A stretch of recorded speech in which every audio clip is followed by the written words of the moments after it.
वैज्ञानिक कहते हैं 0 से 5 वर्ष के बच्चों में सीखने की प्रवृत्ति सबसे उच्चतम स्तर पर होती है।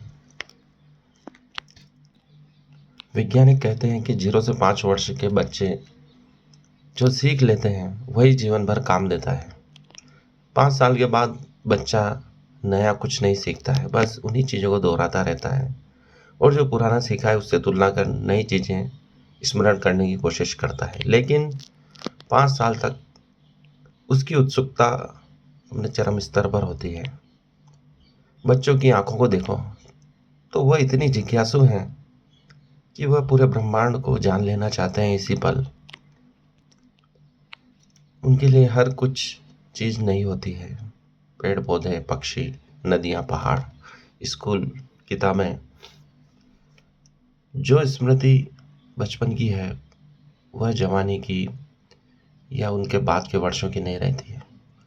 उसका कारण मात्र है कि वह उत्सुकता समाप्त हो चुकी है। बच्चों की आंखों में जो उत्सुकता है, चमक है, वह जवान की आंखों में भी नहीं दिखती है आजकल। और बुढ़ापे में तो पुरानी स्मृतियाँ याद करते करते ही वह खो जाता है। तो उसकी स्मृति इतनी तेज होने का कारण यही है कि वह उत्सुकता बनाए रखता है, हर चीज़ को सीखना चाहता है, बहुत ही आश्चर्यजनक तरीके से, कोमलता से, विनम्रता से। वह शांत है, चुप है, वह सीख लेना चाहता है अपने आसपास की चीज़ों को, पुस्तकों को। बचपन के समय इतनी बड़ी बड़ी पुस्तकें, बड़े बड़े कार्य भी वह सहजता से कर लेता है क्योंकि उसमें सीखने की प्रवृत्ति है, आंखों में एक चमक है। 5 वर्ष बाद वह चीज़ों को दोहराता रहता है। वह सोचता है कि सब चीज़ें रिपीट हो रही है। उत्सुकता समाप्त हो जाती है, आश्चर्य समाप्त हो जाता है। ओशो कहते हैं कि अपने आत्मा में, मन में आश्चर्य बनाए रखो। परमात्मा हर पल चमत्कार कर रहा है, आप उस चमत्कार को देख नहीं पा रहे हैं। कैसे कली से फूल बन जाती है, एक हरे पौधे से लाल रंग का, पीले रंग का, गुलाबी रंग का या विभिन्न रंगों में फूल कैसे खिल जाते हैं। वह रंग कहाँ से लाती है प्रकृति। जमीन में बीज बोया जाता है तो वह कैसे पौधा बन जाता है और एक विशालकाय वृक्ष बन जाता है।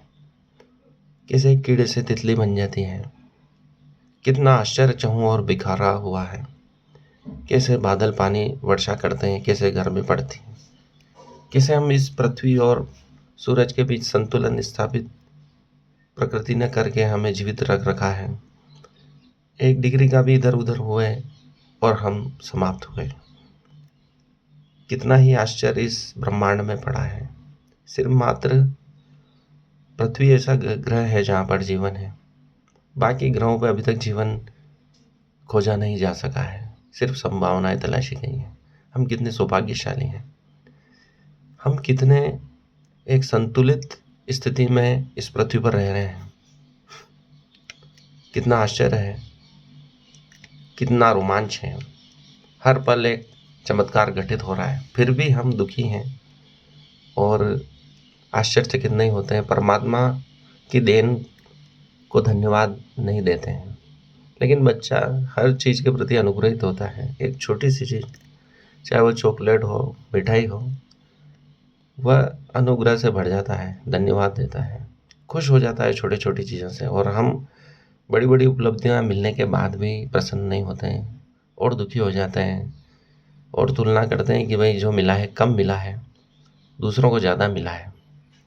यही आश्चर्य समाप्त होने से हम नई चीज़ों को सीख नहीं पा रहे हैं, सुखी नहीं रह पा रहे हैं, आनंदित नहीं रह पा रहे हैं, जो कि एक बच्चे में हमें दिखाई देता है। इसलिए बचपन की स्मृतियाँ मधुर होती हैं, चाहे वह छोटी छोटी उपलब्धियाँ हों,